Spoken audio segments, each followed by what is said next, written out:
Battle for the IndyCar World Championship began in April. It's 16 races and a year-long fight. At Phoenix, Rick Mears had the pole, but Al Unser Jr. declared his intent early, taking the lead only to give it back to Rick.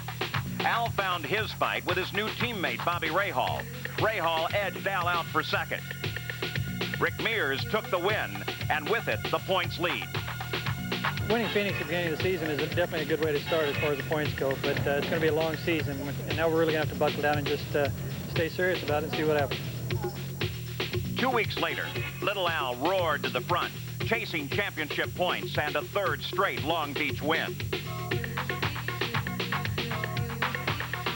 Teammates Danny Sullivan and Emerson Fittipaldi tangled in the first turn. Michael Andretti jumped hard on his brakes to avoid the incident, but in doing so stalled his engine. Michael would sit and wait as the field flowed past. He fell to last, but was able to battle back to fourth place. Little Al controlled the race, chased by Fittipaldi, reminiscent of the 1989 Indianapolis 500. But this time, the roles reversed. Unser was uncatchable.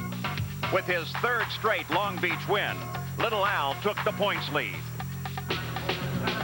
Winning Long Beach was really great, but we're here in Milwaukee this weekend to get our first oval victory. Last week's Indianapolis 500 was a most unusual race. Pole sitter Fittipaldi jumped to the lead and stayed there for 92 laps. A wheel bearing exploded on Danny Sullivan's car, sending him into the turn one wall. Danny was dazed, but not hurt, and is ready to continue the fight. Pancho Carter also suffered a bad wheel bearing that sent him ricocheting off the turn four wall. In the pits, the Penske team struggled to help Rick chase a changing track. He was fighting to keep up. Michael Andretti suffered wheel bearing failure as well. After repairs, he resumed the fight. Fittipaldi's lead was lost when his tires blistered on the rapidly changing track. Others were fighting similar problems.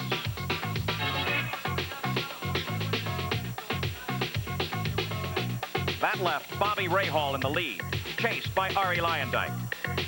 On the 168th lap, Arie closed Rahal. The possibility of his first ever IndyCar win was riding with him. Rahal was trying to score his second Indy win, but he could do little to hold off the Flying Dutchman. Once passed, the only question was, could he hold on? He had been so close so many times before.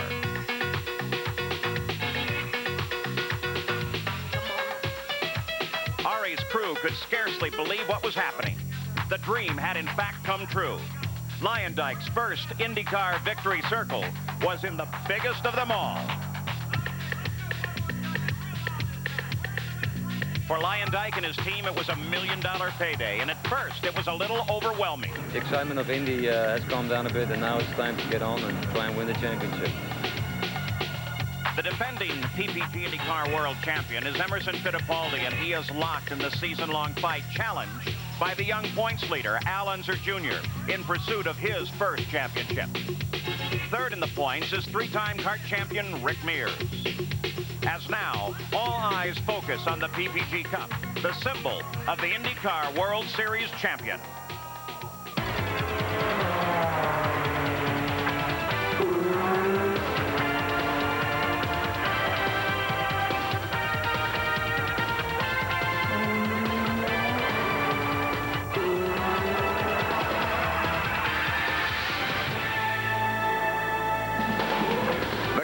For the PPG IndyCar World Championship continues at the Milwaukee Mile in the Miller Genuine Draft 200. Round number 4 of the PPG IndyCar World Series for the IndyCars. Now, just a few moments ago, those gray clouds over the speedway began to drizzle just a little bit. And as a result, a lot of the umbrellas came out, but you can see that the drivers are at their cars. There's Arie Luyendyk, the Indy winner. Umbrella overhead, but he's ready to go. Even has his earphones plugged in. There's Rick Mears. He is the pole sitter here today, and he is ready to go racing.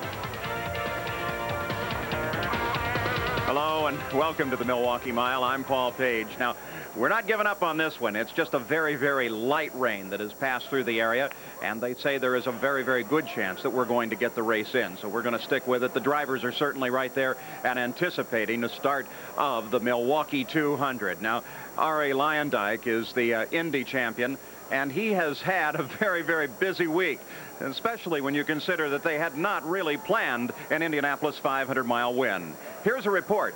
Sam Posey. When Arie Luyendyk won Indy last week, it was not only his first Indy win, it was his first win ever in any IndyCar race. The past week has been somewhat, for me, like I'm living in a dream. And on the other side, it's been really exciting. And all the attention from the press and the fans is just great. We know he would win races, but we never could win the Indianapolis 500. As years of frustration came to an end, a flood tide of emotion swept over Arie. That really happened immediately when I drove the car on the platform, and then my wife Mika came in the cockpit, and we kind of held each other for, seemed for a long time. It wasn't that long, but that was an emotional moment, and then I knew, you know, this really happened. I was so impressed because all the people were still there, and they were waving, and they were yelling, and it was the most wonderful thing I ever experienced. Everywhere he went, from New York to Milwaukee, tangible evidence that the Indy dream was indeed reality. I woke up in the morning and I thought, well, I guess if I open up the papers now, I'm sure that it happened, because I knew there was going to be a lot of coverage on the race. And even right now, we're almost a week down the road, and I'm still thinking like it's all like a dream. That's a nice experience, because he got so recognized suddenly, and it's like not Arie Luyendyk. Well, how do you spell his name? Luyendyk, you know. And now everybody knows who Arie Luyendyk is, and so I don't have to explain anymore which car is he driving, which color or which number. You know, they just know. That's fun. Indy has brought delight to a deserving couple, but it has changed them very little. I really believe he never will change. He only gets busier, but I don't think he will change for his. I think he will be the same guy as he always was. I'm not going to go out and do any crazy things. I'm a pretty conservative guy in that respect, but what I'd really like is maybe to be able to stay home for a week and enjoy the sunshine in Arizona, but I don't think it's going to happen for the next few months. Well, Arie Luyendyk may not change, but life has certainly changed around him. There he is. You see him standing right by his car. He's ready to go racing. As a matter of fact, the rain has abated here, and the sky has lightened up just a little bit. So we're looking forward to starting this race just any time now. Danny Sullivan, along with the rest of the drivers, stands waiting for the command to climb in the cars and then start engines. We'll be back with more from the Milwaukee Mile. Well, we're back at the Milwaukee Mile, and the good news is that the rain for the moment has stopped. We expect that it will stop for the entire day, and we're certainly looking forward to seeing a good run here on the Milwaukee Mile. The reason we came down in the broadcast booth, Sam Posey, is because it's so windy up on top of the grandstand, but the good news there is the wind will help keep the track dry and will also hopefully blow any other moisture that may be in the area out of the way. One of the great things about the Milwaukee Mile is its history and its tradition. Well, this is the oldest track still in operation anywhere in the U.S. The first race here was held back in 1903. For years, this event was held in conjunction with the activities here at the Wisconsin State Fairgrounds. And it was really a magical mix of the kinds of things that went on over at the fair. The bratwurst, the rides on the merry-go-round, the auctions and so forth, with the danger of the race. And it was that mixture of things that really gave racing in the Midwest its identity through the 1950s and 1960s. Of course, one thing you spoke of was tradition. In those days, there are very few races rained out here, and I hope this one won't be either. I don't think it will be. Great drivers. Barney Oldfield, Rex Mays, Louis Meyer, all have raced here. Indy champions. There is a new one. His name is Arie Luyendyk, and right now he is with Jack Arute. And Paul, 7 days ago he was in victory lane, but today he's starting 15th on the grid. This has not been your week at Milwaukee, Arie. What's wrong with the car? Well, sometimes you roll the car off the trailer and it's close, and sometimes it's very far away, and it's more than far away when we rolled it off on Friday. So we've been really struggling this weekend, and it's really an anti-climax to last week, but we got to keep trying. Well, you can hear the jet dryers going on behind us as they continue to dry out the little bit of precipitation here on the racetrack. You have to cover your ears just a bit. One of the things we wanted to tell you about, Paul, is you look at Ari's wife, Mika. You see these little earrings here? Well, those are earrings that are manufactured by Teresa Fittipaldi. Seems Teresa wore them last year, and Emerson won the Indianapolis 500. Mika bought these before the Indianapolis 500, and you wore them to Victory Lane. I did. Well, Ari bought them for me for Mother's Day. He's not my mother, but he bought them. How much you want to bet the entire 33-car starting field at Indianapolis, their wives and girlfriends have those earrings next year? Teresa Fittipaldi may do a land office business. There is Danny Sullivan. You can see he has his two-way communications, earphones already in. His hood goes on, and the drivers are getting ready to climb in. So as we are set to go racing here at the Milwaukee Mile, let's take a look at this 21-car starting field. On the pole, Rick Mears, his 5th consecutive pole on a 1-mile oval. Outside is Danny Sullivan, who finished 2nd here in his championship season of 1988. The 2nd row, Michael Andretti, a back-to-back winner here in 86 and 87. His father is outside. He has 4 victories and over 4,500 miles to his credit on this historic course. Inside row 3 is Bobby Rahal, the runner-up here in 82 and 87. And Emerson Fittipaldi, only 1 of his 11 victories have come on 1-mile ovals. The 4th row, Scott Brayton, a steady drive last week, earned him a 7th finishing position at Indy. And Teo Fabi, who finished 3rd in this event 1 year ago. Al Unser Jr. is still looking for his first win on an oval. Raul Boisel notched an impressive 4th place finish in his last 2 appearances here. The 6th row on the inside, John Andretti, the 2nd member of the Porsche team, making his 2nd start at Milwaukee. And A.J. Foyt, who made his 2nd career IndyCar start here in 1957 and won $127. Scott Goodyear making his first start here. And Eddie Cheever has 2 top 10 finishes and 3 starts this year. The 8th row, Ari Luyendyk, earned $1.1 million in last week's Indianapolis 500. And Jeff Andretti, 4th member of the famous Andretti racing family, making his first IndyCar start. The 9th row, Pancho Carter. He's making his 17th start here at Milwaukee. And Dean Hall, who drew a great deal of attention with his smooth performance at Indianapolis. The 10th row, Tony Bettenhausen. His first start at Milwaukee netted him 9th place in 1979. And Randy Lewis, a veteran driver, making only his 4th start on the Milwaukee Mile. And Roberto Guerrero, starting at the rear after a pair of crashes yesterday. And the command just given to all of the drivers to climb in their cars. Danny Sullivan already there. He anticipated that because it got nice and bright here over the main straightaway. And there is little doubt now we are going to go racing, and it should be a great afternoon. Now, we mentioned Rick Mears on the pole, but his pole speed is about 3 miles an hour faster than the track record he sat here qualifying on the pole last year. Bobby, what's happened? Well, Paul, last year, CART decided that the cars were just going a little bit too fast, so they changed the rules to slow them down a little bit. Now, at Indianapolis and at Phoenix, it didn't really seem to make any difference because they ran about the same speeds as they did last year.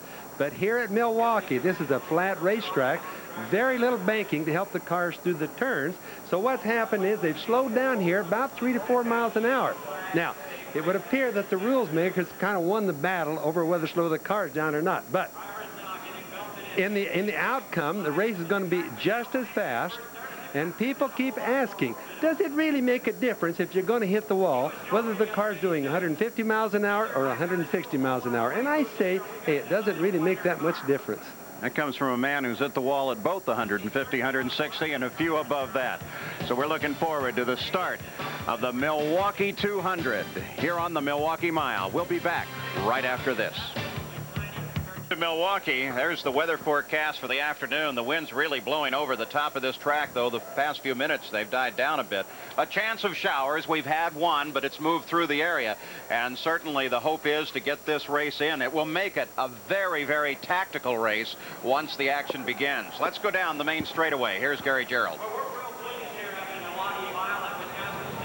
At the head of the grid, Paul, Danny Sullivan, a week ago at Indianapolis, encountered a problem with a wheel bearing in the right rear early in the race. Got into the crash wall, turn number 1. Fortunately, not injured. He's back in Milwaukee, and he's back with a vengeance. He sets outside his teammate in the front row, second fast. Danny, the question, I guess, is going to be, however, your teammate 3.5 miles an hour faster. What's the key for you to be competitive, to keep the pace and have a shot at victory here at Milwaukee?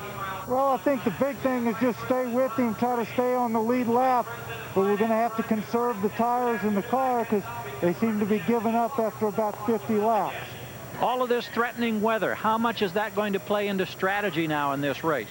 Well, the race can be called after 101 laps, so you don't want to get too far back. You want to stay there in case the weather goes bad right around the halfway distance. And a quick question about the wind. You had a practice session this morning after the rain out yesterday afternoon. It was very windy. How will that affect drivers today? Well, it bothers you quite a bit coming off of turn 2, but it's not too bad every place else. It's the same for everybody, so we're not going to have to worry about it too much. Danny Sullivan alongside teammate Rick Mears ready to go here at Milwaukee, Paul, in the front row. And here's what's on the line today. Over $700,000, 1 mile around this course, 200 laps.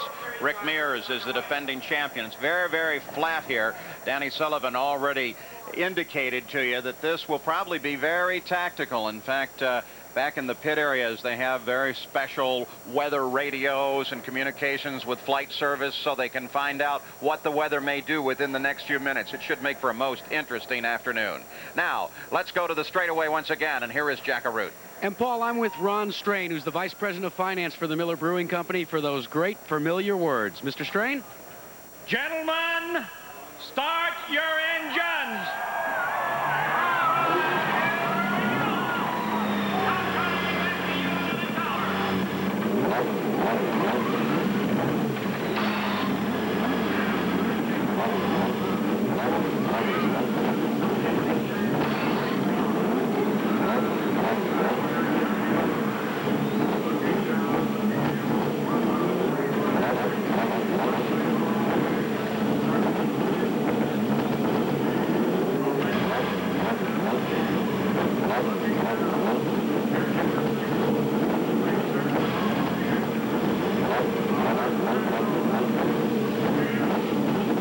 So they're ready. 21 Indy cars. Unlike last week, the rows will be of 2. A smaller, a shorter, a tighter course. They call it a bull ring on board. Live shot from Allenser Jr. We hope to have plenty of those for you throughout the afternoon. You can still see a little residue of the rain on the edge of his windshield on the right side of the screen there, but little Al appears unconcerned. You're looking over Bobby Rahall's shoulder as they step aside, and the field starts to roll out.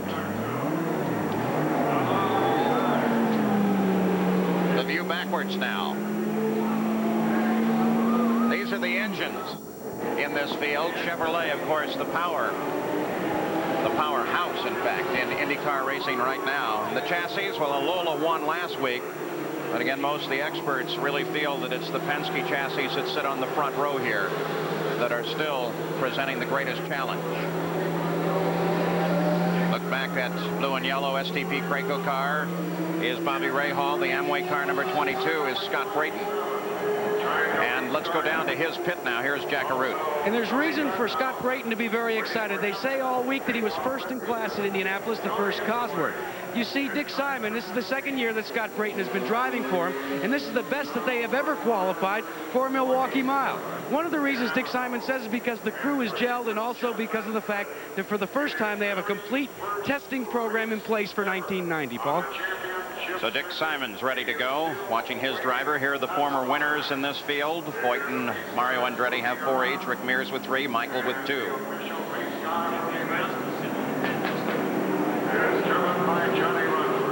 Taking a look back now from the rear of Michael Andretti's car as he sits up in front of Bobby Rahal.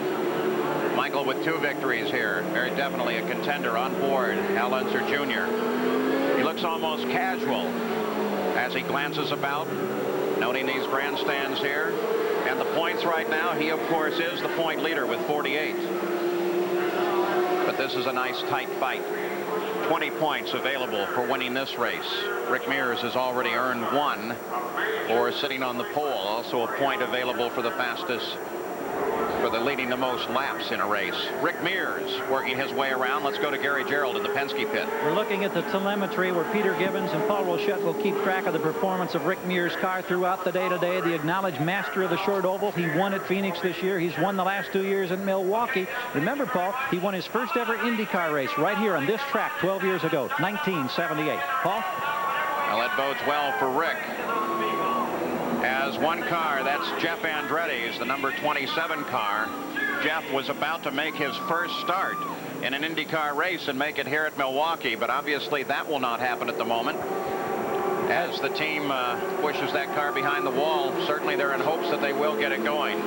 Well, Paul, this is a nice day, I might mention. The wind is up, but it's died down a little bit from what it was earlier. The track is going to be clean. Yeah, but you saw a drop of water there.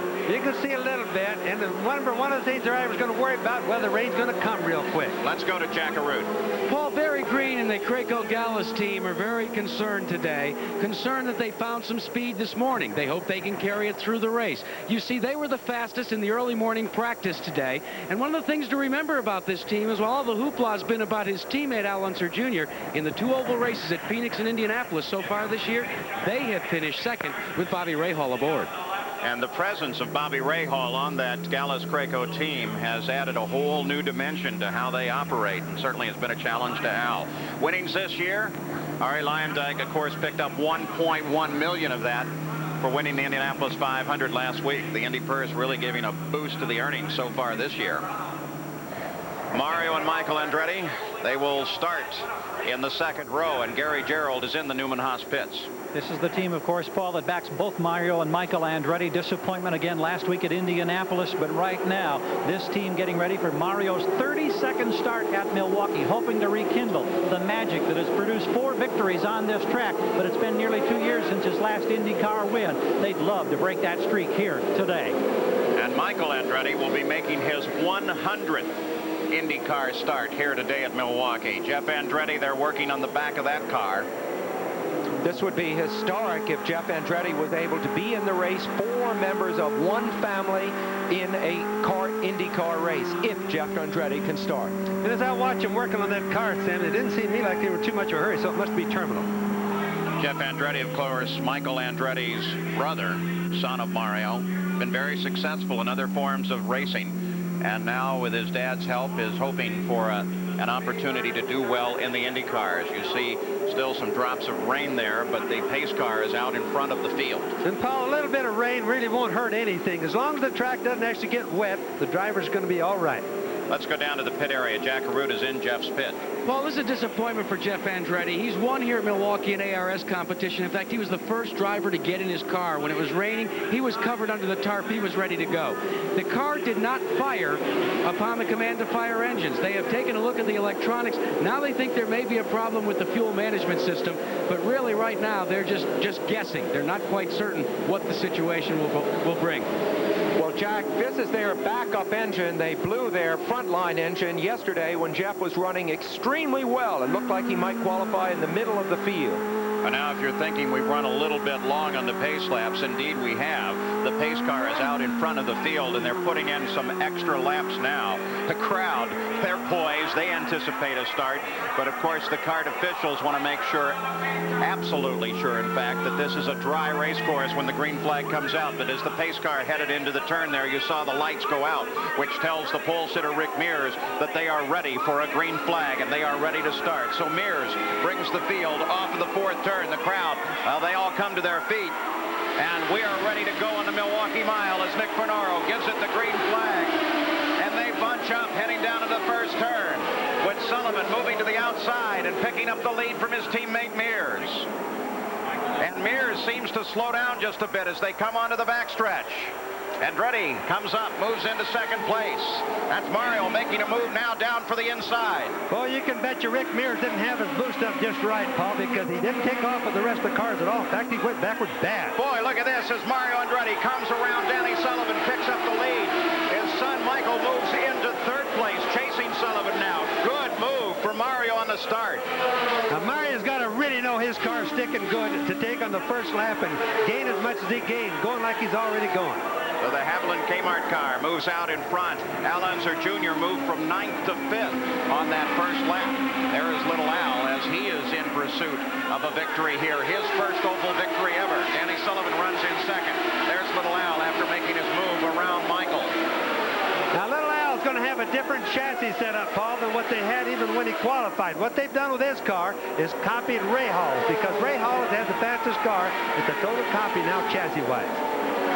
So out in front of this field, moving up from the second row, is Mario Andretti on board with Bobby Rahal right now as he threads his way around. Rahal running back out of the top 5, raises his hand to acknowledge a sign from his pit crew. From time to time, though, you may see the drivers point to the sky. They are probably the best gauge of whether or not there's too much moisture to go racing. You can see a lot of moisture there on that onboard camera on Andretti. And what they do is they come by the starter and they point their finger up. That's the signal they give to Nick Ferrotto. Hey, it's raining up there. Pay attention to it. They really have to race this race as if it was an 100-mile race, because that's the distance at which it becomes official. It's really a trophy dash, a real sprint.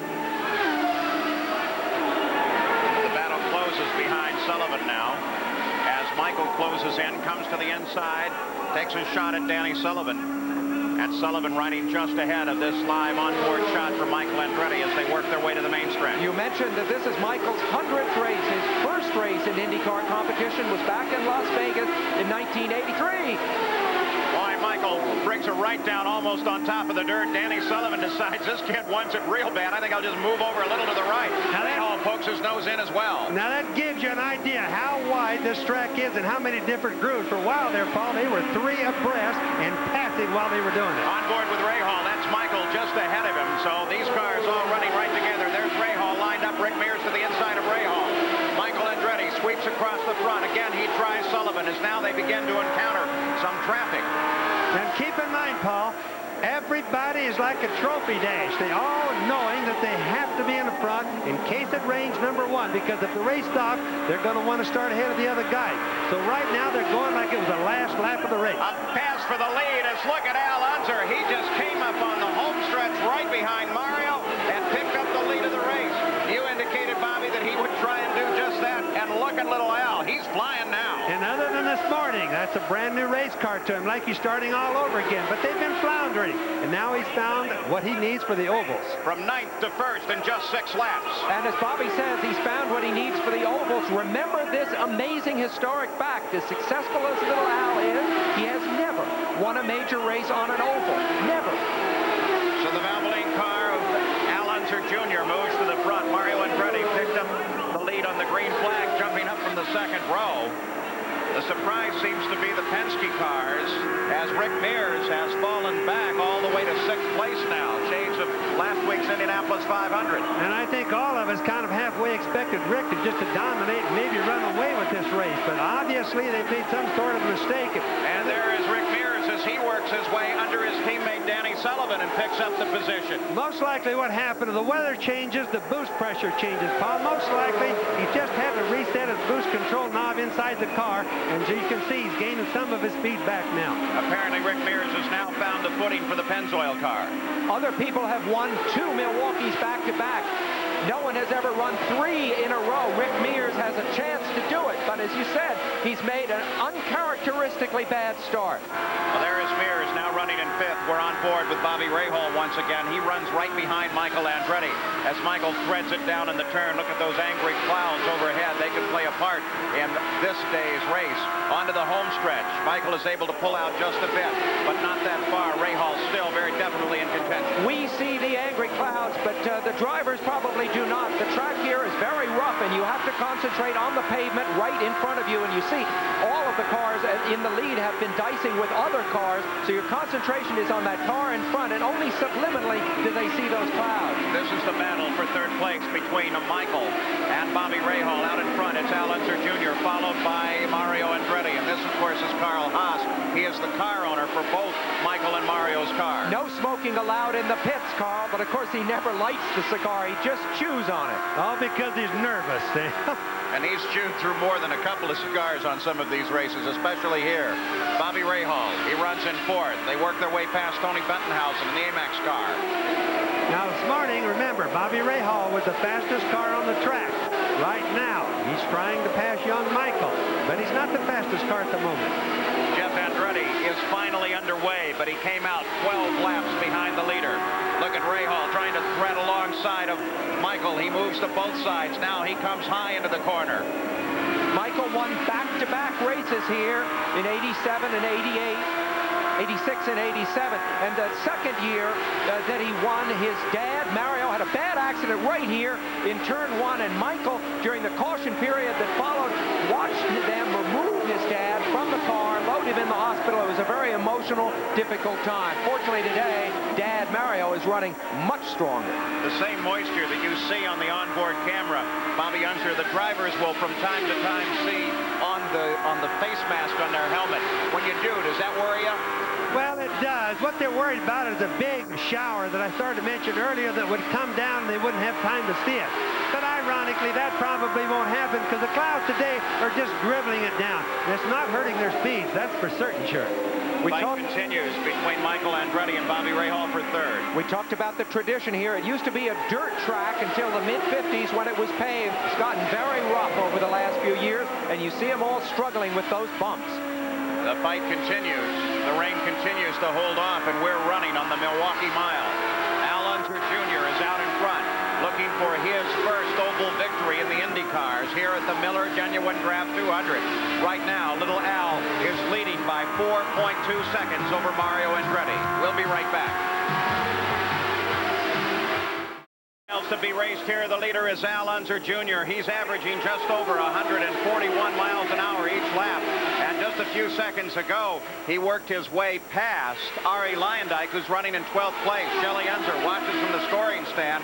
The skies may be gray overhead as we take a look at the fight for second between Mario Andretti and Michael Andretti. A family feud going on here. Well, the skies are gray. The air is heavy and moist, and these engines love it. 161 cubic inches, turbocharged, developing nearly 800 horsepower. They love this kind of air. They're definitely going to make more horsepower because of that, Paul. Very much like you say. But they're also, the tires are going to like it. The pavement is cold, or it's nice and cool, it's crisp, and it's clean. A.J. Foyt and Danny Sullivan battle with one another for 7th place as Foyt comes down inside Danny. And Foyt's going to try him. A.J. was third fastest in the warm-up this morning, so he is a real threat. This is not a fluke. And yesterday, when A.J. was practicing in front of Mario, he got here. And look at him go ahead. A.J. Foyt moves up. Well, right in here yesterday, A.J. had a big slide, and he corrected. Here's a man 55 years old who had the reflexes to bring that slide back under control. Mario drove alongside him, gave him a big thumbs up, and they laughed about it afterwards. Now, Sam Foyt's another guy that totally changed his car from qualifying till now, and it's obviously working a whole lot better. The Copenhagen car, A.J. Foyt, works his way into 7th place by getting around Danny Sullivan. Let's go to the pits. Gary Gerald. Roger Penske, Richard Buck, the Rick Mears team all on the wall waiting for their car. They put tires and equipment up as if they might bring him in early. Thus, it would be a 3-stop race. On the board, no indication. They were conservative on the start only because of the cold racetrack call. They said there's no problem with the car. Rick seems to be happy with the balance and the setup. Let's go up pit road to Jackaroo. Gary, with a marked contrast down here in the Al Unser Jr. pit. They will not tell us when their first scheduled pit stop. The reason? They don't think this race is going to go the distance. So now they're recalculating everything, trying to think more in terms of 101 laps versus the normal 200 laps. Now, I told you this race would be tactical. As a matter of fact, computer technology has jumped into IndyCar racing. Every one of those scoring stands will have 1, 2, maybe as many as 4 little laptop computers, and sometimes larger than that, as they calculate fuel mileage, everything they can. Now, Bobby Unser, the suggestion was you had to make it at least to 65 miles and stop, and then carry another 70 miles if you were going to make it a 2-stop race, which is, of course, everybody's objective. Well, Paul, you can tell how hard everybody's running right now. They're turning very fast speeds, and what that means is they're going to use more fuel. Most of them have 2 gears in the transmission, one for racing and one for what you call cruising, if you can call this cruising sometimes. But what they're doing now is they're using up more fuel. Most of them are probably going to be looking for pit stops around 60 miles if we don't have a yellow, or 60 laps. And that's what they're going to do, is they're going to say to themselves and the team, we have to stay ahead all the time in case it rains. The number 1 car is Emerson Fittipaldi. He currently runs in 5th place as he works down into the first turn. But, Bobby, if they do use the boost and they do go hard on it the whole way and it does not rain, what then? Sam, racing is always a gamble, as both you and I know. And they're going to gamble today because winning is the only thing that's important in this business. On board now with Al Unser Jr. He leads this race. A team very conscious of fuel. Rick Gallis keeps track of this car. They've had trouble predicting their fuel stoppage positions last year, and certainly they're well aware of it today. Well, Milwaukee traditionally, you see the two Andretti's, father and son here. Milwaukee traditionally is a race coming a week after Indy, where those that were frustrated at Indy finally get to do something about it. And of course, if you look at the leaderboard right now, the men on top, Al Unser Jr., the two Andretti's, Bobby Rahal, and Emerson Fittipaldi, were all men deeply frustrated by what happened last week. Michael chases his father. Michael runs in third, chasing for second. You saw they threaded their way past Roberto Guerrero, who started in last place in the Alfa Romeo car. He's working a tough race today after spinning and touching the wall twice here in practice. Now look at the different grooves as we got the onboard camera going. Look at the different grooves, even between father and son. You can just see their cars are not always set exactly the same. This is a big day for the Andretti's. They have not run this well as a team since the middle of last year at the Michigan 500. This will breathe a lot of life into this organization, which really needs a shot in the arm. One of the cars you've already noticed suffering a problem is the 7 car of Danny Sullivan. Let's get an update from Gary Gerald. Danny Sullivan has got a handling problem. The crew tells us that they've tried to adjust everything they can in the cockpit to get rid of it. He's still not comfortable. We anticipate when they come in at the first available opportunity, first yellow, or when they get in the window, that they'll make a wing adjustment to try to improve the handling characteristic. Same problem for Michael Andretti, even though Michael is running in the top 3. They expect that they'll have to make an adjustment when he makes his first stop, Paul. And Rick Mears very close to being lapped as well, as Al Unser Jr. is setting a blistering pace. Rick is only about 4 seconds out in front of Al Unser Jr. on this course. Of course, Rick Mears is running in 6th position. Extraordinary, but as you see the leader, Al Unser Jr., they're extraordinary for the 2nd consecutive week to see the Penske team in this much trouble. They are the best financed team, best organized team in the business, but it does not mean they can win all the races. Well, you know, one thing I'm going to mention on the handling, Paul, is that the track is different. It's clean. It rained on it. It's different than it was yesterday. But what they can change in the cockpit, and the only thing they can change, is the anti-roll bars, or what's called the sway bars. They can make them stiffer and softer. That's the only thing that the driver can do until he comes into the pits. And that makes one end of the car the other stick better, depending on how they change it or loosen it up, right? Yes, it does, Paul, and it's really quite a minor adjustment. The car has to be relatively close, otherwise it won't do much for his speed. Still over 141 miles an hour as Al Unser Jr. really works out toward that wall. Watch him work his course, drifting way out there. Al Unser Jr. out in front. The Andretti's battle for 2nd and 3rd with Bobby Rahal in 4th, followed by Fittipaldi. We'll be right back with more from the Milwaukee Mile. Milwaukee Mile, where we've just gone yellow. That's Randy Lewis sitting up there in the number 12 amp car. He was running alongside of Al Unser Jr., the leader of the race, when they both lost the back end. Both of them went into a quick spin, and the yellow has been brought out as a result of this. And the good news is that little Al didn't touch anything and was able to keep going. You see the emergency crews rolling to the aid of Randy Lewis, who sits up against the wall, and here is the leader. Let's go to Jack Arute. Paul, a quick survey by the Gallus crew shows that they flat spotted all 4 tires, so they will change tires and take on fuel. But other than that, it looks like a nominal stop for Al Unser Jr. He is off and away. Let's go to Gary Gerald. And both Andretti's come in tandem. It's Mario behind Michael as far as pit position is concerned. Smoke left side of Mario. Everything looks good for Michael. Routine with a tire change. They do it under the luxury of the yellow, and Mario will beat his son out of the pits cleanly. Paul? So under the yellow, all of the leaders making a stop. Little Al was in and out in 12 seconds. This comes at the 43rd mile, so Bobby Unser right now, it's a 3-stop race. Yes, it is, Paul, but it couldn't come at a better time because everybody kind of agreed that if they went to 20 laps and it came yellow, they would all pit. Well, this came at 40-some odd laps, 42 laps, so it's a perfect time to pit. All right, let's go back and take a look at what happened. There was quite a pack running together there. There is little Al threading to the outside of Randy Lewis, and they touched. But look at that.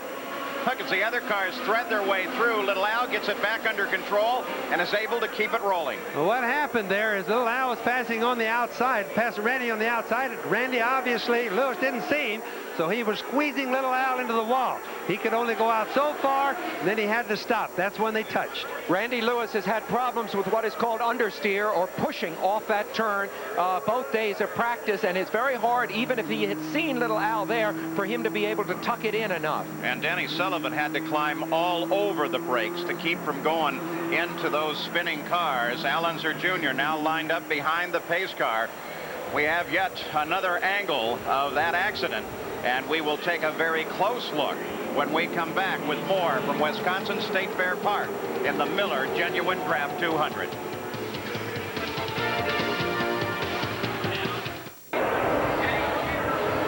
We're back on the Milwaukee Mile. 46 miles are complete, and we go green flag racing once again with Al Unser Jr. out in front. In second place is Mario Andretti, followed by Michael as Michael closes up on his dad. Right behind them in fourth place is Bobby Rahal, then Fittipaldi, then Rick Mears. There's the family battle. Matter of fact, that on the inside is Teo Fabi and the Porsche as they work their way around the Indy champion. There's the Domino's car of Arie Luyendyk. And for the moment, he separates Mario and Michael. Boy, that's a close group. A lot of battling going on right there. In fact, they're changing position so fast, it's hard to keep up with them. Bobby Rahal closes down as well and joins this battle now with Al Unser Jr. out in front. Imagine Luyendyck's frustrations as Rahal comes along on the inside. We're going to see Luyendyk, I think, in just a split second from Rahal's car. But Luyendyk dominant just a week ago. There's Luyendyk just on the left of the screen, now unable to defend himself going down 2 laps. And certainly has to go through both those drivers' mind of the 168th lap of last week's race when Luyendyk pulled the same move on Bobby Rahal. I think the first thing we have to remember is that Luyendyk is normally a very good driver on a short track like this on an oval. What happens is the cars are not the same as Indianapolis. This is not the same car. It's a total different aerodynamic package. On board with the leader, Al Unser Jr. Of course, Arie would particularly like to have been able to do well here in Milwaukee, which is the home of his sponsor. All right, now we're back racing under the green flag, but of course we've had our first yellow, and that was a double spin. Here is a view of that from Al Unser Jr.'s point of view. That's Randy Lewis to the inside. They tap. You can hear it. Whoa, look at how close Sullivan and everybody else was as they came through. Boy, it's just a short of a miracle that there wasn't just a numerous car wreck right there, Paul. I've never seen one. Such a good possibility. An even greater miracle is that he was able to get it under control, stay in the lead, make his pit stop, and come back out in the lead. Let's take a look at it one more time. Created the yellow when they need it. Here he is now. He's coming right up around Randy Lewis. Now, Little Al has no room to go because it becomes a funnel. There's the wall. There's no room to go. Randy bumps him. And you can tell Little Al didn't think that it was going to happen by the way he reacted with the steering wheel. Look at him as Little Al steers the car in reverse, locks him up. Here comes Sullivan, just barely getting past Little Al. And look at him catch it. He catches the car just before it gets down to the inside. Did you see the right front tire change its rotation from backwards to forward? What a wonderful piece of driving. An incredible bit of driving for Al Unser Jr., who continues his lead here. There is Rick Mears coming up behind Bobby Rahal in a battle for fourth. It appears that that pit stop may have helped Rick.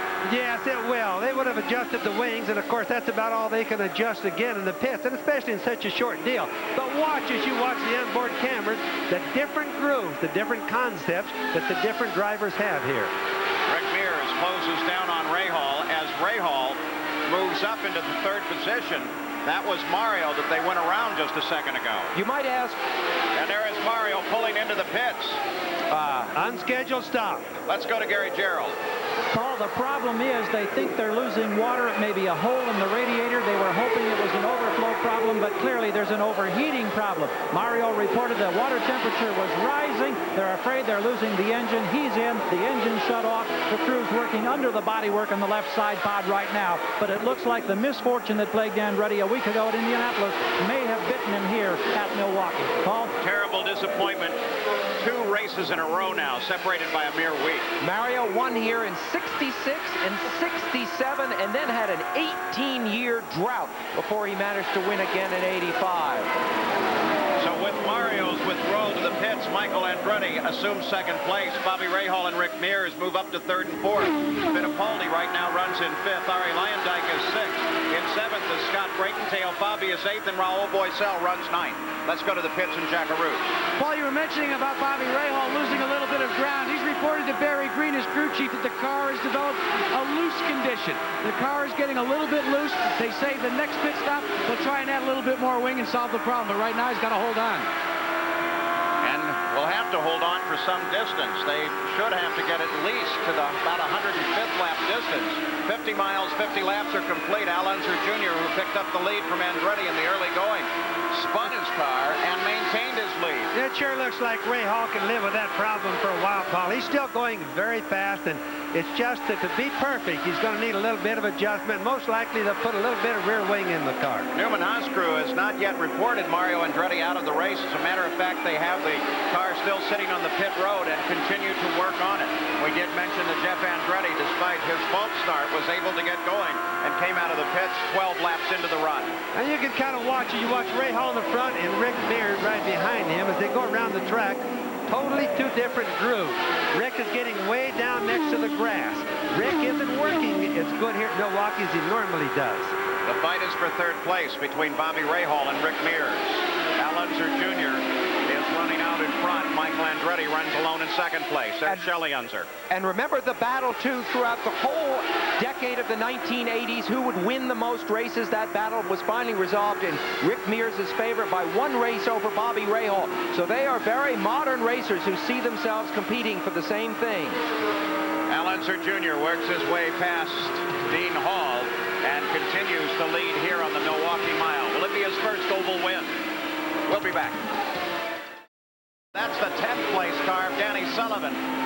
Right alongside as Little Al works down to the inside, pulls onto the straight now, and will try to line up, get some clean air for his wings, and push his way past Danny Sullivan. But Sullivan isn't going to have any part of it. Well, there's two different grooves like we talked. Little Al's on the bottom one. He probably doesn't want to be there. Danny is probably exactly where he'd like to be right now, Paul.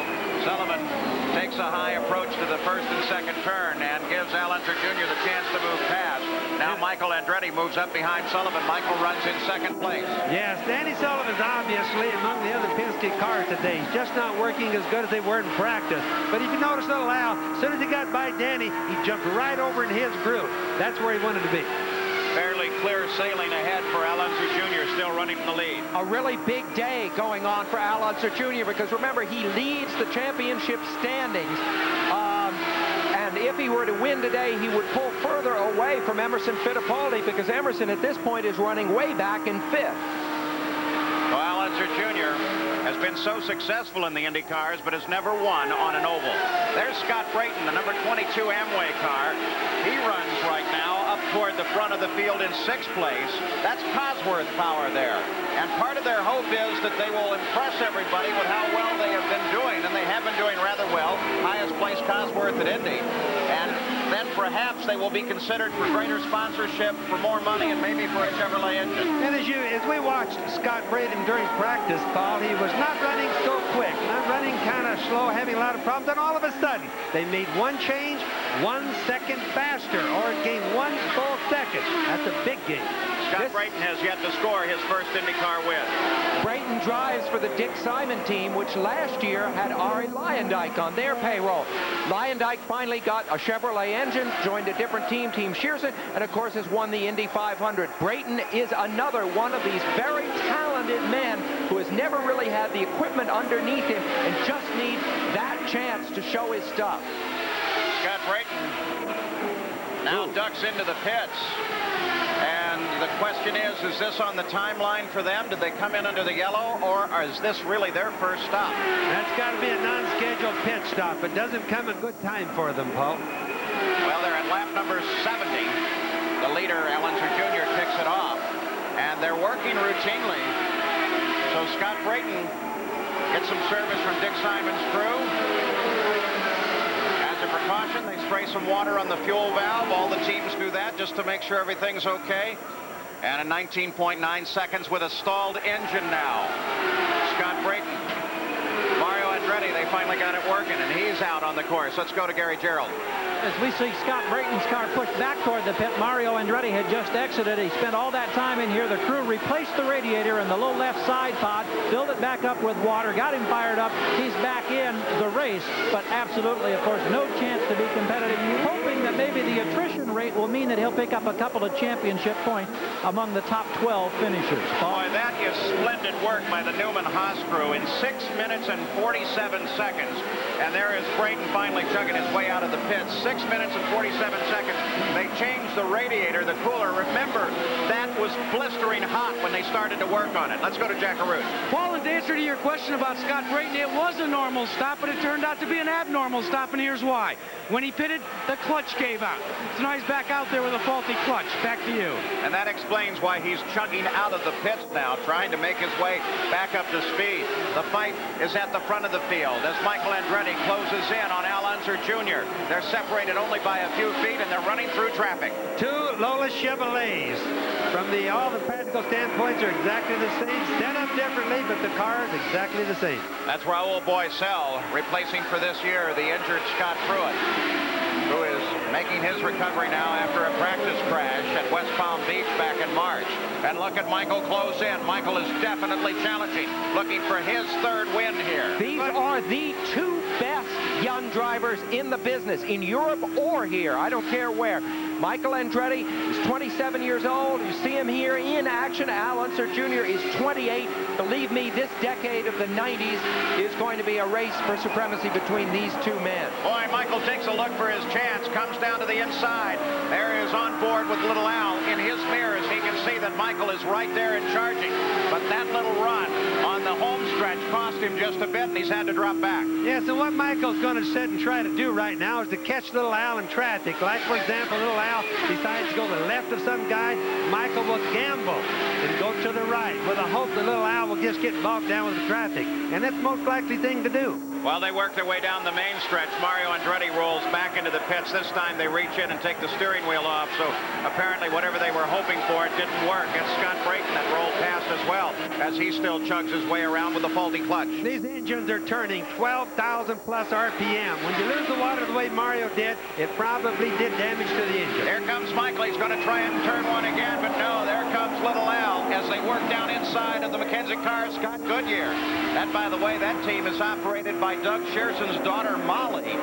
So the Shearson family involved not only with the Indy winner, but with Scott Goodyear's car as well. The young Canadian, very impressive here, but most impressive is this fight for the lead, as Michael is there just trying to worry little Al to death. Remember, Michael with 2 victories on this track, Al Unser Jr. with no victories on this track. The last time that a Lola won on this circuit was with Mario Andretti at the wheel in 1985. 78 miles are complete. Al Unser Jr. continues his lead, but right there is Michael Andretti. These two youngsters who grew up together at racetracks, battling with one another. They love this. Mario, of course, out of the race now, told me recently he's gotten used to going home in the Andretti family plane with Michael's trophy strapped in along next to him.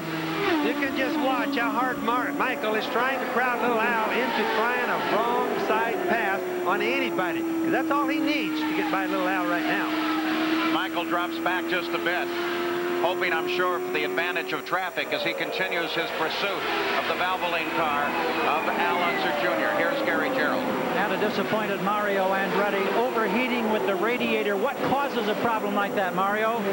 Well, a bolt just pierced the radiator. Obviously, it came, it was thrown from somebody's wheel. It must have been laying out on the track, so. 6.5 minutes and the crew replaces it. You go back out. We had thought maybe to chase points. Was there a further problem then? Well, there was, for some reason or other, the oil temperature was way up. The engine just was sounding kind of funny, so I just didn't want to destroy it, and there's no point continuing. So now Paulie has to become a cheerleader as Michael battles with Al Unser for the lead. Thank you, Mario. Well, no problem there, because Mario Andretti is Michael's best cheerleader. Take a look at how Michael threads his way to the inside while little Al moves to the outside and continues his chase for the lead here in the Miller Genuine Draft 200. We'll be back with more from Milwaukee after this message and a word from our ABC stations. Milwaukee Milwaukee Mile under yellow. Ari Lyondike, the cause for the yellow. The safety crew just got him started. They gave him a push, and he's now under power. He'll head into the pits, but the yellow flag flies for this spin by Ari Lyondike, and he's got some damage to that car. Here is the situation. Just a fast spin up, brushed the wall, came to a stop in the middle of the track. Everybody that was running with Ari back about 12th place was able to get past. Now, when the yellow came out, everybody dived into the pits. This was just before the yellow, and that is Eddie Cheever in the target car, number 15 to the outside, as he cuts Michael off going into the corner. As they come off of the corner, Michael Andretti speaks to Cheever. Well, Cheever lives in Rome for a long time, and Michael's Italian. I'm sure they understood. Lyondike is into the pits, and they work on the left front wing, which is what brushed the wall. Well, that wasn't a very bad wreck. Awfully close to the wall, bent the wing a little bit. Boy, that's almost a miss, Paul. What a terribly frustrating day to come from the Indianapolis 500 win, to struggle with your race car to 15th qualifying position, move up into 12th place, and then brush the wall. One of the refuelers in the Andretti pits. On board now with Al Unser Jr., who rides in second place. John Andretti, there he is, the 41 Foster's Porsche car, will get a stop-and-go penalty for bumping a tire during that last round of stops under the yellow. They'll assess that, of course, as the green comes out. So 89 miles are complete. And the tactics of this race is A.J. Foyt comes in to make his stop. That beautiful black number 14. A.J. had dropped back to 9th place. Let's go to the pits, check a route. Well, Paul, as we said, what a difference a week makes. This race car behind me, Ari Lyondike, was in victory lane. Today, they asked Doug Shearson if he wanted to change the front wing. He said, why bother? We're not running that well. So it's all done for Ari Lyondike today. As A.J. Foyt completes his stop under the yellow and heads out. If I might say so, that is not a decision that Roger Penske would have made. To take a car that is running out of the race is an interesting decision in view of the point struggle over the years and just the desire to be out there racing. Don't you agree, Jack? It's interesting that Ari would decide to stop. Well, Paul, definitely. I mean, Sam, definitely. But, you know, one of the things you got to remember, too, is the fact that one of the things that team did is they focused on the Indy 500. And I think they've been a little bit distressed this weekend throughout the week. The fact they couldn't carry on the momentum here at Milwaukee. And I think it's got them scratching their heads. Ari Lyondike had 30 points toward the championship as he came here. Here's another look at the Lyondike situation. And from the halfway point through 3 and 4, he'd already lost it. You really drive the 4 corners here as 2 corners, coming down and apexing right on the grass in the middle of the corners, and Ari, it looks like, lost it just before the apex. He did, Paul, and he hit a little bit harder than we thought we did by watching it in the pits. Michael Andretti, with a stop of 12.1 seconds, assumed the lead during those stops over Al Unser Jr.'s pit stop at 12.3 seconds. Nick Finoro has the green flag. The pace car is off, and we're racing with Little Al pulling up to challenge Michael Andretti, the leader of the race. Al moves to the high groove. Little Al works down, touches the inside between 1 and 2. On board now with Al Unser Jr. Now remember, they'll both have new tires on, and probably any adjustment they wanted, which would have been wing adjustment, they would have made. Now we'll see how they came out on their speed. Weather continues to hold off as we look back from underside Michael Andretti's rear wing at the Valvoline car of Al Unser Jr. On the main stretch, Michael threads his way down through 1. Now on board with Al Unser Jr. Only 8 laps short of the point where the race could become official. There's John Andretti as he makes that stop and go. The CART official is right there. He says take it out, and boy, John almost dumped the clutch just a little too fast and stalled it. Boy, too long a pause and go. That would be too bad a penalty if he'd killed his engine. So John Andretti, one of the 2 Porsche drivers here, back to the fight. Psychological factors are so big in racing, and it must be in the back of Michael Andretti's mind that if he could keep this man, Al Unser Jr., out of the winner's circle on the oval one more time, it might continue to fuel the idea that for some reason Al can't win on ovals. Al Unser Jr. comes up, passes the Porsche. There is Bobby Rahal. He runs in 4th place with Emerson Fittipaldi, the defending PPG IndyCar World Champion, chasing him. And as I mentioned when we watch the pit stops, and sometimes we see the guys kill their engines because their clutches move very little. You know, a half inch of travel on the clutch is a long way. So that's the reason they kill the engines a lot of times. On the other hand, surprisingly enough, for as much horsepower as they have, you need a lot of revs to get it out of the pits. Yes, Paul, they don't have any horsepower at low RPM. And they don't really have any horsepower until they get the turbocharger lit and get it going. So you have to take it up, what, 6,000, 7,000? Oh, they have to get up more than that and to even get the turbocharger lit. And then there's still a period of about 2 seconds, Paul. They just don't have much power. So it's critical the way they move in and out of the pits. There is Mika Lyondike, Ari's wife, talking with Chris Stock, who has had his hands full this week, trying to keep all of their appointments scheduled.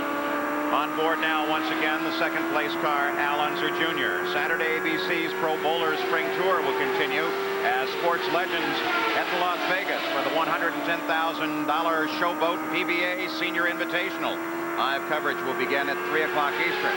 Then ABC's Wide World of Sports presents the final jewel of the Chrysler Triple Crown Challenge, the Belmont Stakes. All coming up next Saturday here on ABC Sports.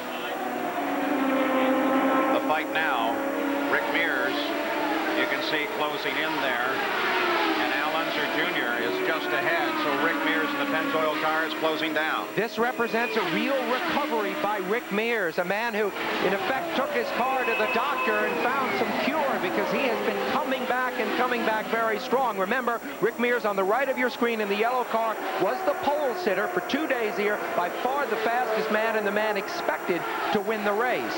And as they come around at this lap, they see the crossed flags from the starter, Nick Bonoro. That tells every driver here that they are at the halfway point. 100 miles, 100 laps now complete. So as Michael Andretti comes around again to complete 101 laps, it will be an official race should weather intervene. But it doesn't appear that that's going to happen. The sky is heavy, but the weather continues to hold off, and we have a very, very fast race going here. We'll be back. Draft 200 with 106 miles of the 200-mile scheduled distance complete. And this man, Roberto Guerrero, just pulled out of competition, the driver of the Alfa Romeo powered car. He came to America as a teenager to study the English language, attended New York University, and then went over to England where he studied engineering. Finally back to the United States after a stint in Formula One to the IndyCars, where he has been a winner once and oh so close way too many times. Now he's an American citizen. You're on board with Michael Andretti. He is the leader of the race, and Bobby Unser. The leaders are really flying. Oh, they certainly are, Paul. The last time I checked them, they were running almost 145 miles an hour. This is good qualifying speed. There's Rick Mears. Now his competition is Little Al. Rick, incidentally, has healed his car a whole bunch, or the Roger Penske crew has, during the last pit stop. There's Little Al. There's Rick in the yellow car right behind there. Traffic is separating them a little bit right now, but it isn't uncommon for the Mears, the Penske team, to miss their setup early in the race. But it is common for them to get the car healed up and get back competitive. That's Pancho Carter in the blue and orange Hardy's car working the high side. He's got a pretty good line able to work up there. Rick Mears is lined up, trying to work his way through this crowd. That's Danny Sullivan that's closing in, but Danny Sullivan is off of the leader pace and not running with Rick Mears. The traffic is really hurting Rick right now. You can see those two cars right there really holding Rick back. He's not being able to get up there. Mears tries to thread his way past so that he can get back in the fight. And here is Bobby Rahal coming up behind Pancho Carter, trying to catch Rick Mears as well. So the fight develops here for third place as Rick was trying to move up and catch second place Al Unser Jr. The traffic gave Bobby Rahal a chance to move up and close in on Rick Mears. Pancho Carter, that Rick just went by, has one of the older Cosworth engines. He's handling good with an older car. Not much horsepower. And the running order after 100 laps as we look down through the entire field. Michael Andretti is still our leader, and Rick Mears is still trying to work his way up through the field. Lyondike, of course, will continue to fall down through these standings as cars lay down more laps. Lyondike already out of the race. Here's Gary Gerald. Paul, very unusual happening just a moment ago. The big fuel truck rolled up, a hose went over, and in the Andretti tank for Michael Andretti, they got a little bit more fuel. You hardly ever see that happen during a race, but remember those extra laps they ran behind the pace cars at the start because of the wet track conditions. They're now compensating. They're going down and hitting every fuel tank down along the line, making sure that everybody will have the same amount, and it could be very precious when you get down to those last few laps, because believe it or not, there are fuel concerns here at Milwaukee. Well, you know, that's the first time that they've done that to my memory, and I think that's a great idea. In the past, they would simply go to green flag even though they were under yellow and say, well, these laps are counting. This is going to help out a lot. Well, there's many times that fans just don't understand why we have a fuel economy run sometimes, or why fuel is such a big factor, because the cars are in fact using methanol alcohol, not gasoline. It has nothing to do with petroleum at all. So often it would make a better show if they just had a little more fuel. Emerson Fittipaldi, the #1 car, he runs in fifth, but he is catching Bobby Rahal, the 4th place machine. A car with Craco across the rear wing there, and look at Fittipaldi. That's Raul Boesel, the red car just in front of them. He runs in 7th. They both try to overhaul Boesel. It's really abnormal to see this man, Emerson Fittipaldi, running as slow as he's been running today. Now, it's not to mean he's running totally slow, but he's not leading the race. Emo has really learned how to run oval tracks. Rahal still looking for an opening as he changes Raul Boesel, and on the first corner, Rahal moves past Boesel. Fittipaldi closes in as well. And if Boesel sees him, then Fittipaldi should have an opportunity to move past going into the 3rd turn. But Raul's not lifting at all. He made Fittipaldi earn that slot. Oh, he certainly did. They're having a good race between them. There's Rahal, who has been handling pretty good moving on. Emerson Fittipaldi putting the pressure on him hard. Now, the drivers are obviously having to face the idea that they're going to go the full 200 miles. The thought that it was going to be a sprint for just 100 miles is dissolving as the clouds are beginning to lift a little bit here. So, at just past the halfway point, you have to begin to think full race strategy now instead of just trying to keep ahead. There's where the teams come in, Sam. It's so important, and I hope people realize that they have to be as flexible in their feelings and their actions as the racing drivers do, because the strategy just totally changes at a certain point. Rahal and Fittipaldi both thread their way through traffic. That's Eddie Cheever in the target car that they come alongside. Cheever driving for Chip Ganassi this year, coming over from Formula One for the past decade and enjoying himself. The Rookie of the Year at Indianapolis, and quite a good race driver. And of course, he'll be fighting for Rookie of the Year honors in CART as well. Cheever used to be a vegetarian, but when he got to Indianapolis this month, he started making up for lost time. Of course, he'd been living out of the United States for so many years. He started going to fast food places with such frequency, he came on to be on a first-name basis with many of the waitresses there. There is Teo Fabi, the Foster's Quaker State Porsche. He runs back in 11th place. Remember that Porsche had a whole new car designed for this season, all carbon fiber, and then a rules change in January forced Derek Walker and that crew to regroup. And since that time, they've been struggling to get back to the point they really felt they should be. As professional as Teo is, I think his morale has been suffering a little bit in recent races, because he had really staked his career on the success of this Porsche. And right now, are they going to win this year? It's a long shot, frankly. Got a glimpse of Ed Nathman there, who's keeping track of Michael Andretti, the leader. He manages both the Andretti cars. IndyCar racing is so competitive today that when the people like Porsche get behind in their testing and the development work, it just seems like it's impossible to catch up after that. Well, and of course, it wasn't all Porsche's fault either. There was a rules reinterpretation, I should say, over the winter that went disadvantageously against Porsche, and that set them back significantly for this year. Strange, too, with the team manager, Derek Walker, who is actually on the rules committee. It's a wonder he couldn't argue on his own behalf. Well, he did argue, Paul, but they lost it. It just shows you that the powers are 24 votes, not one. So Bobby Rahal in the SDP Craco machine runs in 4th place, being chased by Emerson Fittipaldi. Michael Andretti leads. Al Unser Jr. is 2nd. Rick Mears is 3rd. We'll be right back. back on the Milwaukee Mile at Wisconsin State Fair Park. I'm Paul Page with Bobby Unser, Sam Posey, Jack Arute, and Gary Gerald. Michael Andretti, you're right on board with him right now. He is the leader of the race with 129 miles of the 200-mile scheduled distance completed. He's being chased by Al Unser Jr. Now, as we watch Michael come through here, there he comes. Little Al sits back. He just came off of the turn as well and is set up behind Danny Sullivan. Well, a couple cars in between Little Al and Michael, but Little Al is closing down, and Bobby Unser, they're running a whale of a clip. They really are, Paul. Because of the threat of rain, we know that they started off the race with a blistering pace.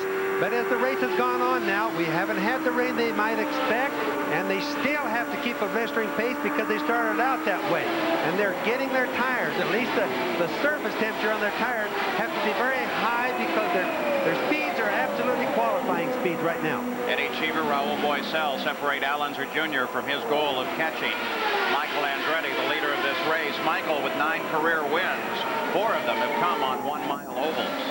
Michael Andretti and his wife Sandy are expecting their 2nd child in November. There's the fight for 3rd and 4th between Rick Mears in the Pennzoil car and Bobby Rahal in the SDP Preco machine. And right behind them is Emerson Fittipaldi in the #1 car.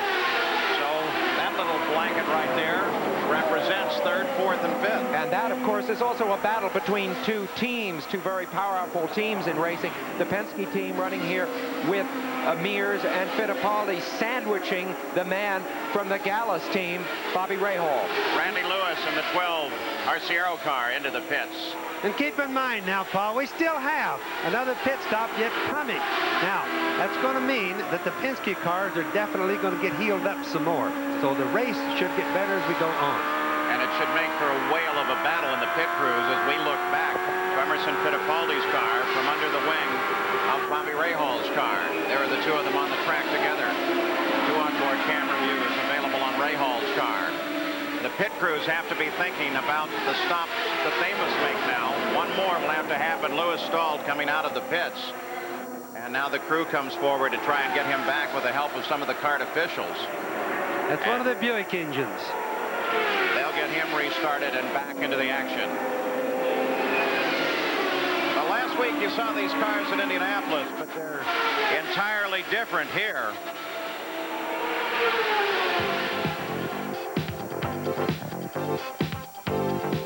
One of the significant differences in the way a car is prepared and set up to race at Milwaukee as opposed to the way it ran last week at Indianapolis is found here at the rear wing.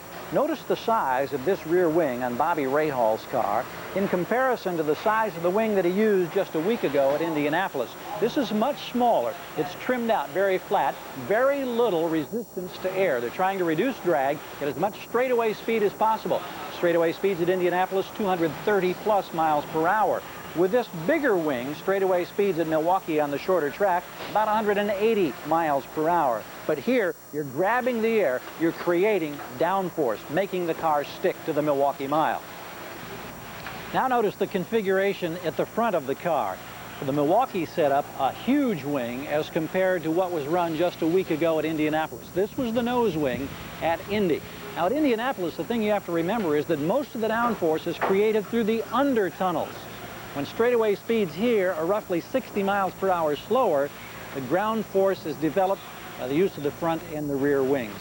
Tremendous difference in the setup of the car from 1 week to another. And they need every inch of those wings to keep downforce on the car. Nothing changes on the course. Mears tries to hold off Rahal and Fittipaldi in a fight for 3rd place. The leader is still Michael Andretti. Al Unser Jr. still runs in 2nd. Looks like a bunch of vultures trying to come down on something there because Rick is struggling to stay ahead, but Rahal has really been working on him hard. But in the meantime, look who's behind Rahal there. What an ironic twist, Bobby, because it's really Rick Mears who typically is the hunter ordinarily. He might be shooting the vultures. There goes Bobby Rahal on the outside of him. It's a pass. He sits there lap after lap after lap and finally gets past. So Bobby Rahal moves up and takes 3rd place away from Rick Mears. Michael Andretti still leads it. Al Unser Jr. runs in 2nd. We'll be back with more coverage of the Milwaukee 200 after this message and a word from our ABC stations. 147 miles are complete. That's the leader, Michael Andretti. He is out in front of Al Unser Jr. Rick Mears ducked into the pits. for service. No changes to the aerodynamics of the car, but Bobby, you thought it was a really inopportune moment to do so. He's not getting the mileage you expected. No, he came in 57 laps from his last stop, Paul. Now, I would have thought he would have gone, say, 65 laps. So that should indicate he's not getting the mileage it should have been, because I didn't see any changes to the car. And because of that, you see Rick Mears running just a little bit ahead of Michael Andretti on the race course itself. But keep in mind, Jerry Breon could have changed the stacker on the rear tires. That's a big handling change. Jerry Breon and the Penske team handles the tires, and there's Michael Andretti moving his way past A.J. Foyt. Foyt runs in 10th place right now. Michael Andretti is trying to build up all the lead he possibly can because he knows he has to stop. Michael Andretti has a trophy room with Art Deco block, kind of glass block walls. He has 2 trophies already from this racetrack in that trophy room. He may be en route to a 3rd. Michael Andretti works past Tony Bettenhausen. Onto the home stretch again. Many of the crews are already taking a look at a pit stop. Here's Little Al's pit. As you can see, they are perched on the wall, ready to clamber over it as Al Unser Jr. heads down into the pit area, begins to bring the car to a stop. The Gallus team waits for him. On the course, while this is happening, Michael Andretti is able to put some distance. The Gallus team very carefully working with that car. Now remember, Paul, during the green flag, he's probably going to lose a lap, but he'll get that right back. That was a very good pit stop, 13 seconds. Now, the guy that makes the fast pit stop now is going to have the edge towards our finish here. So Al Unser Jr. completes his last stop of this race, if all goes according to plan, and moves back up to speed. We keep our eyes on Michael Andretti now as he rolls down on the pit road. This is the leader of the race making their stop. He threads his way in behind Pancho Carter, who heads out and rolls in for a stop. And also keep in mind, this is the last pit stop of the race too, Paul. Take a look at the outfits of his crewmen. Michael Andretti's crewman, designed by designer Alexander Julian. Very curious mixture of colors there. Exciting. So much wheel spin, Paul. Michael Andretti rolls out. Al Unser Jr. went past on the main stretch as he did it. But remember, Little Al fell well behind when he made his stop as well. So Michael drops the clutch just as hard as he can and hammers the throttle and moves back into the fight. Bobby Rahal stops. Here's Jack Arute. And Paul, it's been a series of miscues. First, the car fell down on the jack while the rear tires were off. Then he couldn't get the clutch back in gear, and he had a very, very long stop. And on top of that, they only had 25 gallons of fuel to go in, and they didn't get it all in. Meanwhile, his teammate, Al Unser Jr., all 25 remaining gallons in the tank are now on board the Valvoline Lola. Jack, I saw Bobby Rahal out on his bike yesterday, riding around the speedway. I thought maybe he was tuning up for the Tour de France, which ABC will begin to cover later this month. It turned out it's just part of a new exercise regimen for him. Now keep in mind, as we watch Little Al, we're on board with him there.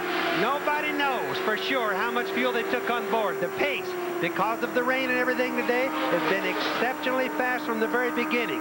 The question is, Paul, will there be enough fuel in all the tanks to go to the end? Well, the pit stop's coming fast and furious. We mentioned that Rick Mears made his stop as well, and this was the camera attached to Richard Buck's headset, the right front wheel during that stop. What a smooth job they do. Affixes the new wheel and tire to the car, jumps out of the way of the car just as Rick Mears drops the throttle and rolls out. Great stop for the Penske. Remember, crewmen like Richard Buck and the others are participants in the real sense in this race. Their skills and the time which they take to make the cars stop is vital to the outcome. Especially here when they make their stops under the green flag. The leaders have made their stops, 45 miles to the finish. We'll be right back.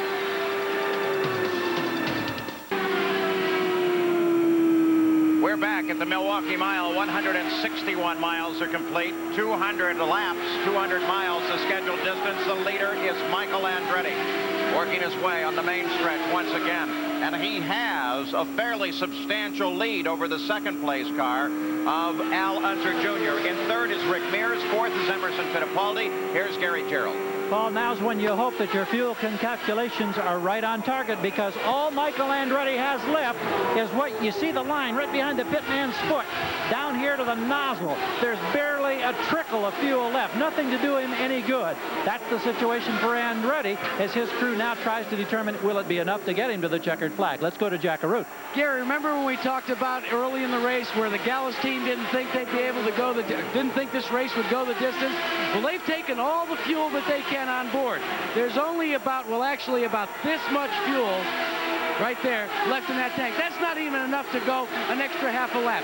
They've taken as much as they can, but when I checked with Rick Gallus, he says, we don't know if it's enough to finish the race. And remember that they did refuel these tanks owing to the early yellow laps. They took extra pace laps on this course. Now there is Al Unser Jr. Now take a look back and you will see Michael Andretti. Michael leads this race by a full 17 seconds now over Al Unser Jr. That's the first place car. And every time, Paul, that you see a race that's been this competitive and this fast all throughout the entire race, it always comes down to fuel. Is there going to be enough, or who will run out first? Well, here's something to consider there then. Michael Andretti, you may remember, ran out of fuel while leading the last lap at Elkhart Lake, Wisconsin, about 50 miles from here last year, giving over the win to Danny Sullivan. And the two cars that are lurking in third and fourth, Mears and Fittipaldi, are both Penske cars who conceivably are operating a little different strategically today. Well, today, Sam, the race has obviously been Lola first. Two Lolas working in first and second, and then two Penskes in third and fourth. Roger Penske's not going to like that. But more important than anything, it's going to come down to who has planned their race the best with their fuel. The other thing, too, about the two Penske cars, Mears in third, Fittipaldi in fourth, is there is direct onboard telemetry from the car to the pits. So the Penske team knows what's happening with the car relative to fuel and engine performance all the time right there in the pits. That is not true of the first place car of Michael and the second place car of Al Unser Jr. Here's Gary Gerald. Well, Paul, Roger Penske's watching with a good deal of concern along with Peter Gibbons and the crew, because as they check fuel management, we are told that they've told Rick in the cockpit first to lean it to the 2 o'clock position, then to the 1 o'clock position. So he's making adjustments. They also have two top gears, 6th and 5th. They're currently running in 5th gear. They're trying to juggle here to get every bit of efficiency they can so that they're ensured of being able to go the distance. Paul? Penske's three drivers have won the last 6-mile races like this. So, you know, they obviously they bring a kind of confidence into this race that perhaps the other teams don't have. Well, the word is going out to all of the leaders of this race now. Be very, very careful about your fuel, because you're very, very close to the end of the run and very close to an empty fuel tank. So it will be a fight with fuel as well as on the race course with just 30 miles to go. And it's the team management again. In other words, the guys are the mechanics telling the drivers, hey, you don't have enough to make it. Put it in the next top gear. Cut down 1 or 2 inches of boost. So Michael Andretti runs in front. Al Unser Jr. about 17 seconds back. Then Rick Mears, Emerson Fittipaldi, and Bobby Rahal. We'll be right back. Genuine Draft 200 with 24 miles to go in this run. One of the competitors here, rookie Scott Goodyear. He finished 10th at Phoenix, 10th at the Indianapolis 500, and he's running 10th right now. At age 9, his father encouraged this young Canadian to begin racing go-karts. He did it with great success, moved on to the Formula Fords and Formula Atlantic, and now chases his dream at the wheel of an Indy car, running 10th here. Good run for Scott Goodyear in the McKenzie Financial Machine. Well, many of the drivers have come up through Formula One, or excuse me, through go-karts, and I meant to say even the Formula One drivers, most of them, that's where they got their learning. So if somebody came up to you and said, Bobby Unser, little kid, I'd like to get started in racing, you'd tell them to go to a go-kart. Go-karts. I just wished I'd have had them when I was young, Paul. As we see a race that may be determined by fuel, Rick Mears there on the screen should know that driving with low fuel in a race isn't very different from driving with low fuel in a street car and no gas stations in sight. You know, you have that queasy feeling. You really wonder if you should start trying to go slower to conserve. What you really want to do is go faster and try to find a gas station, get it all over with. Rick Mears being chased by his teammate Emerson Fittipaldi in what is developing as a fight for third place. There's Rick Mears. He was looking for his third straight win here. It may still be within his hands because the tactics of this race have become incredible. The crews figuring their fuel consumption right to the last couple of ounces. Bobby Rahal now moving up, trying to unlap himself as he closes down behind Michael Andretti. Bobby Rahal is in 5th place, 1 lap behind the leader. Well, those two are both having fuel problems like we say, but their speeds have come off just a little bit. Michael, for example, for a while slowed down, which means his crew is telling him, hey, you're short of fuel, we don't know exactly how much you have. And they don't have the telemetry to radio right in and tell the pit crew what it's doing, Paul. So Bobby Rahal runs in 5th, tries to catch the leader, Michael Andretti, in that Kmart car out in front. Now, he had just passed Michael before, roughly 10 laps ago.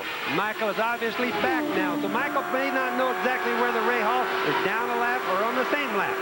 And they don't want to take a chance, but this will tell here what Michael is intending, because if Michael just lets him thread past, then you have to assume that Michael's fuel economy isn't exactly what they want it to be.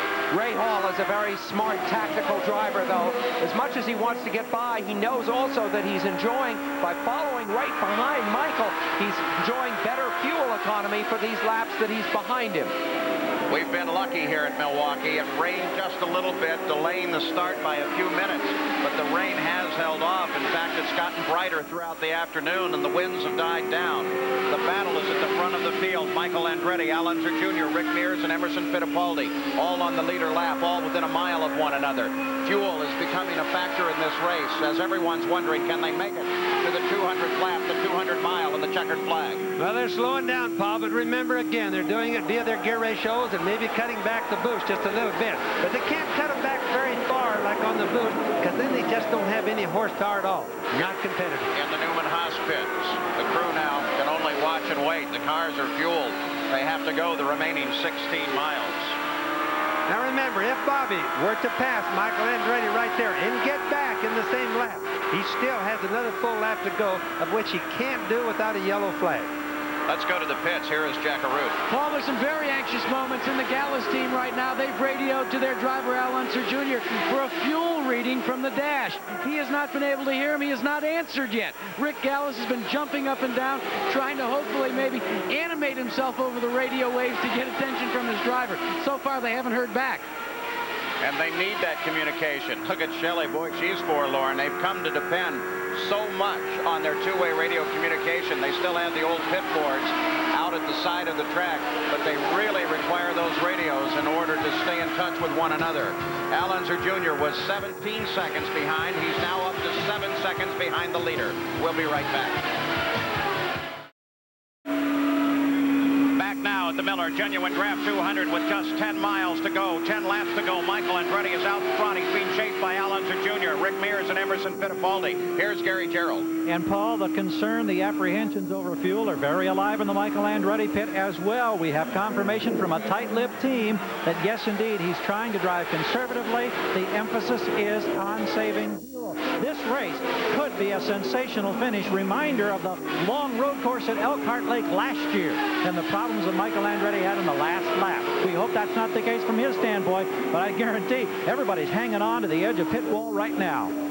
Well, Paul, what has happened with Michael Andretti is he's right back to qualifying speeds. Little Al had closed up from 16 seconds behind down to 7 seconds. So Michael has said, to heck with it, I'm going for the win, no matter if I do run out of fuel. Driving for all he's worth with 8 miles to go. Here's Jack Arute. Well, there's good news in the Rick Gallus pit for the Valvoline team. They've heard from their driver. He says fuel's okay according to the readout on the dash. So they're going for it now. So everybody making a run for the checkered flag now. Al Unser Jr. chasing Michael Andretti. Take a look. There is the leader, Michael Andretti, the Kmart car. We look back here about 5 seconds back, the Valvoline car. That is Al Unser Jr. 7 laps to go now as they fight on this circuit. But remember, on a 1-mile track, all you have to do is burp a little bit, and the next car is right on top of you. And just keep in mind one thing. Winning is the only thing that's important. So Michael can't, in good conscience, back off when he knows that little Al is gaining on him just because Michael's trying to save fuel.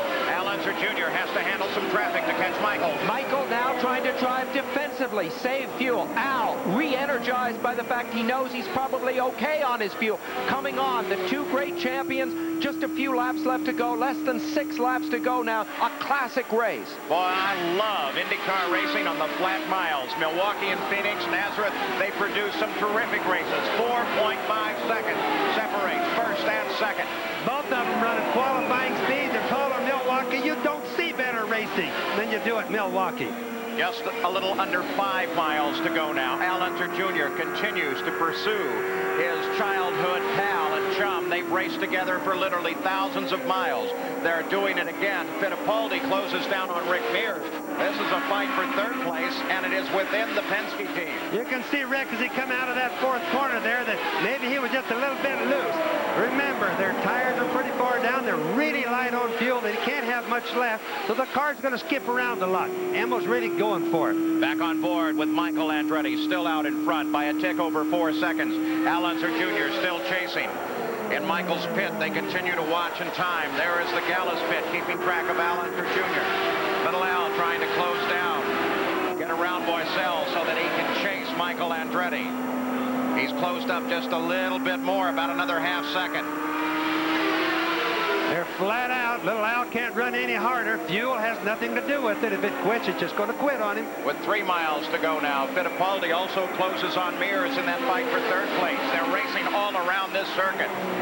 The leader now look back for little Al as he continues to work his way through this field. He's dropped back a bit now, just over 5 seconds. Watching now from the Gallus pit. You watch as you see little Shelley, Al's wife, and Tina Gallus. You can tell whether he's making mileage just by what they look like. Michael Andretti works his way down on the inside. He was expecting to see the white flag coming off of this lap. But Michael Andretti rolls into the pits. We suspect that there would be a problem with fuel. There definitely is. Michael Andretti slowly now through the pits. As Al Unser Jr. moves to the lead of the race, Michael Andretti rolls into the Newman Haas pits. There's Al Unser Jr. out in front. On board with Michael Andretti. On board now with Al Unser Jr. They try to refuel the car. They get it refueled. He rolls back out. But here comes Al Unser Jr. to win the race on the very last lap. Well, Paul, that was a race of all times.